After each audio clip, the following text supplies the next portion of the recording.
عزیزان گرامی، ہم نے تو وہاں ایسے لوگوں کو دیکھا جو ڈپریشن کا شکار ہو کر کافر بھی ہو گئے اور حالات سے گھبرا کر کے وہ انکار کر بیٹھے، کوئی خدا نہیں ہے، کوئی مدد نہیں آتی ہے، ایسے حالات وہاں دیکھے، لیکن ان حالات میں بھی اللہ تبارک و تعالیٰ کی مدد ساتھ رہی۔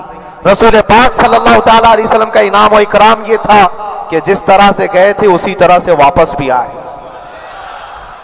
جس طرح سے گئے تھے ویسی واپس آئے، اور نہ میرے مصطفیٰ نے باہر میری عزت میں کمی کی، نہ اندر عزت میں کمی کی، کہیں پر بھی نہیں۔ الحمدللہ جس شان کے ساتھ رسول پاک صلی اللہ تعالیٰ علیہ وسلم اپنے چاہنے والوں کو رکھتے ہیں وہ میں نے دنیا میں دیکھا، اور پھر یہ عرض کیا آقا آج آپ کی عزت پر بات کرنے والے کو چاہے وہ 1000 کال کوٹھری کے اندر ہو آپ عزت کے ساتھ بٹھاتے ہیں تو پھر قیامت کے دن اس کی عزت کا کیا حال ہوگا؟ عرش حق ہے مسند رفعت رسول اللہ کی، دیکھنی ہے حشر میں عزت رسول اللہ کی۔ میرے عزیزو ایک بات کو طے کر کے چلو، انہیں جانا انہیں مانا، نہ رکھا غیر سے کام، للہ الحمد میں دنیا سے مسلمان گیا۔ اس ایک بات میں جو عزت ہے دنیا کے کسی مقام و منصب اور مرتبے میں عزت نہیں ہے۔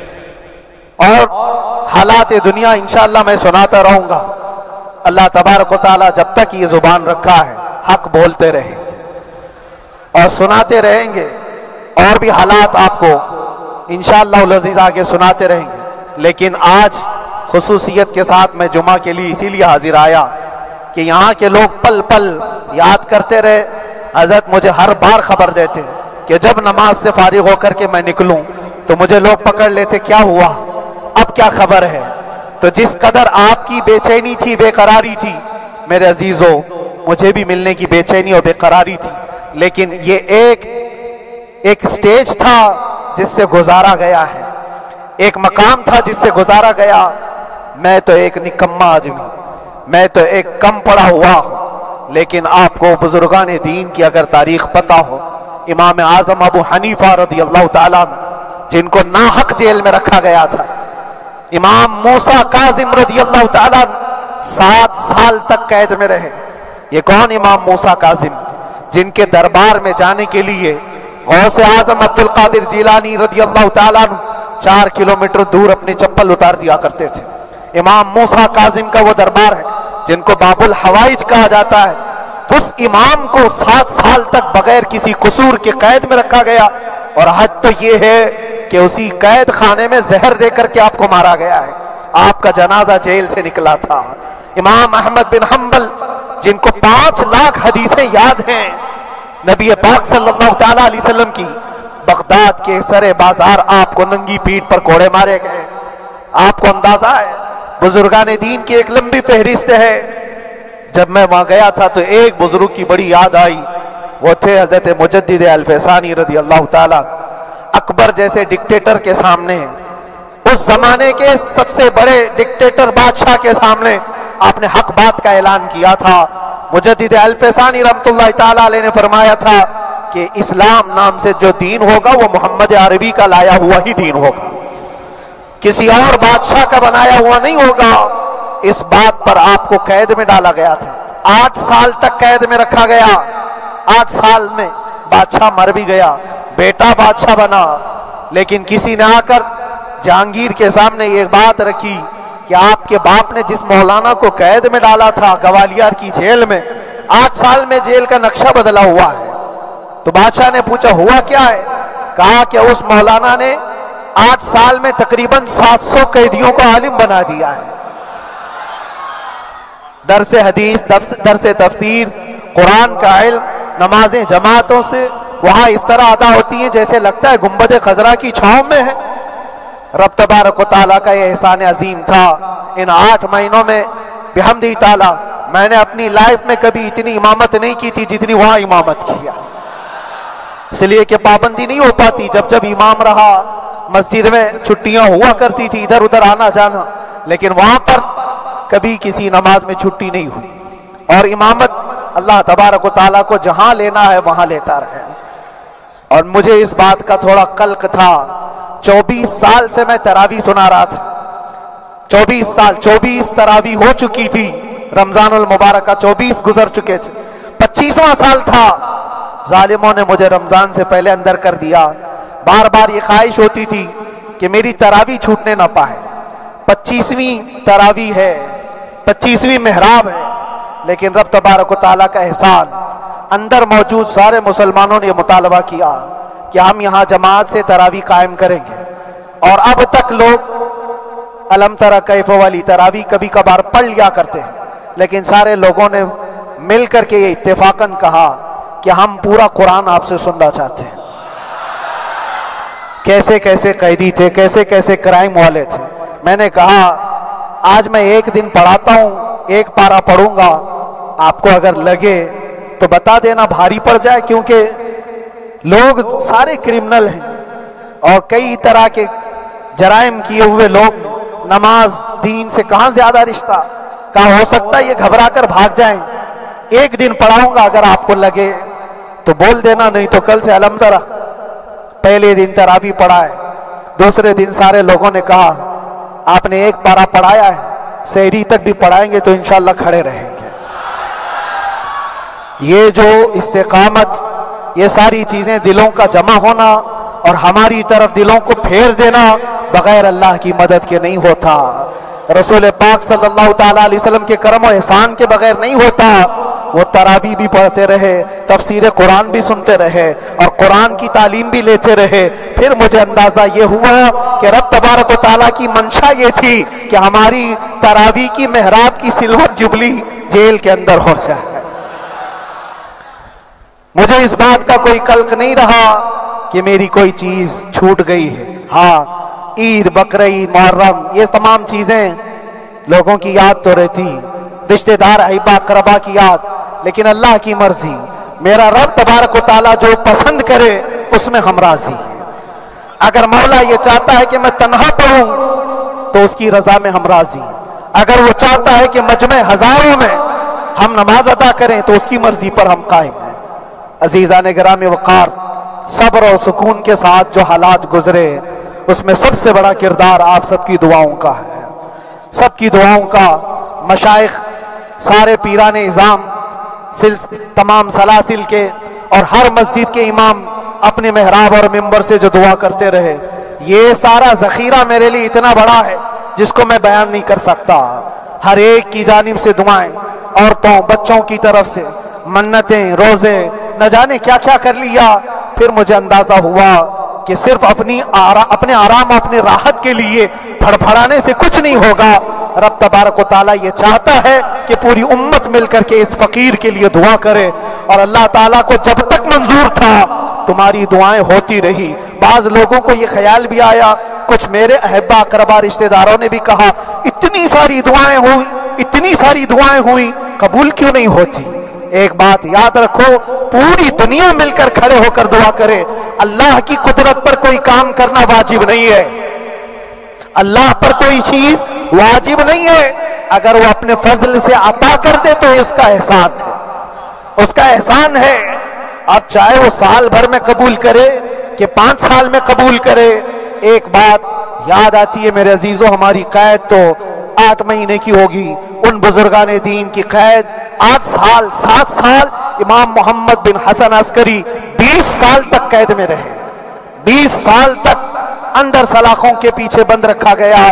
یہ اہل بیت اطہار ہیں، ائمہ اعظام ہیں، ان کی تکلیفیں دیکھ کر پھر ہماری تکلیف چھوٹی لگتی، اور پھر نبی پاک صلی اللہ تعالیٰ علیہ وسلم کی یاد آتی۔ صرف اس بات کا ہمیں فخر تھا کہ تم نے کبھی چوری کے الزام میں تو نہیں گرفتار کیا، کسی گھنانے الزام میں تو نہیں گرفتار کیا۔ ہاں، اگر کسی بات پر گرفتار کیا ہے تو ان سے پوچھو تو اب یہ بولنے میں بھی شرم کرتے ہیں، مولانا کو کیوں گرفتار کیا ہے، مولانا کو کیوں اندر رکھا ہے؟ شرم آتی ہے بولنے میں، کیونکہ انہوں نے کچھ ایسا بولا تھا جس کو بولنے میں شرم آتی۔ کیا بولا تھا میرے عزیزوں؟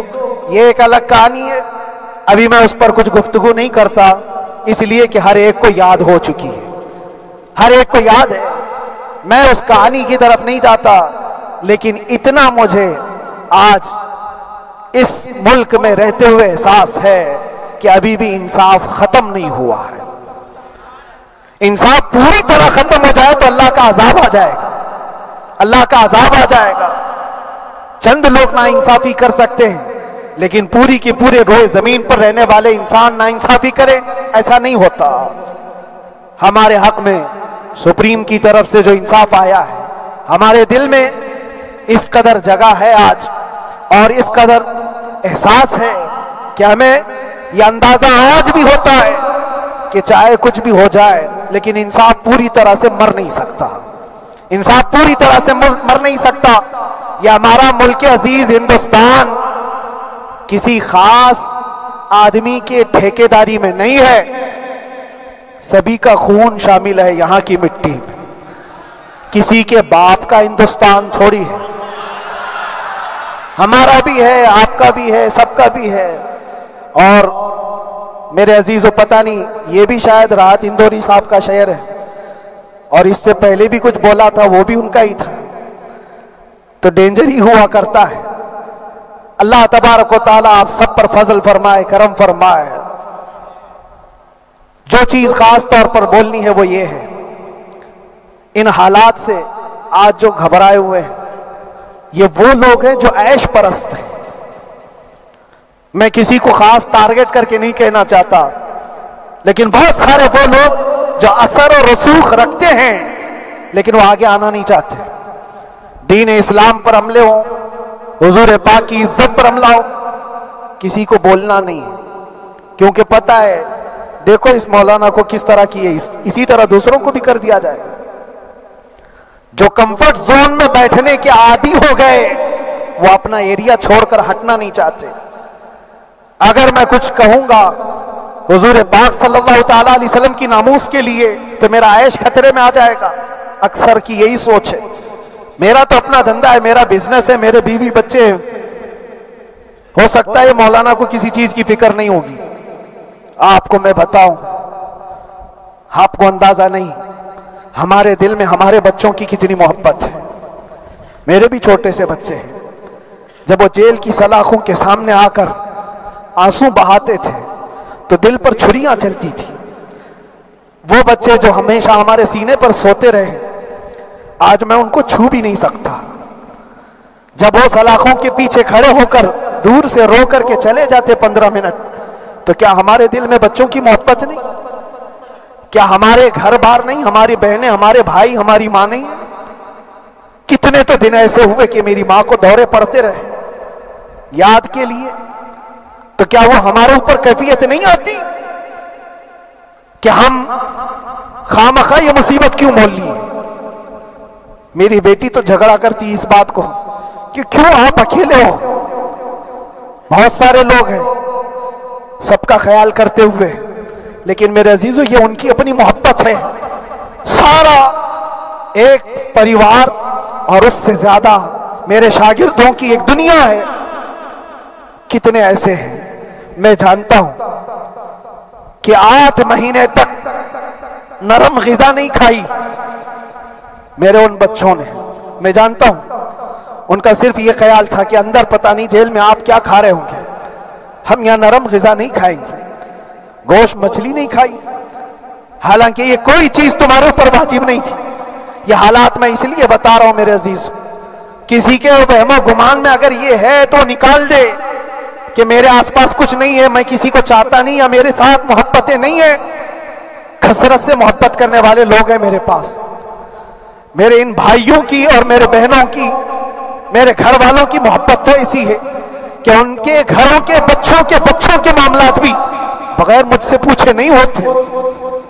اگر 8 مہینے اندر رہا تو کسی کا رشتہ نہیں تو بات چیت بھی نہیں ہے، رشتہ نہیں ہوگا جب تک یہ نہ آئے، سارے کام ڈیپینڈ رہتے تھے۔ مجھے بھی ان تمام چیزوں کا احساس ہے، لیکن یہ سب چیزیں ایک طرف، میرے مصطفیٰ کی عزت اپنی طرف۔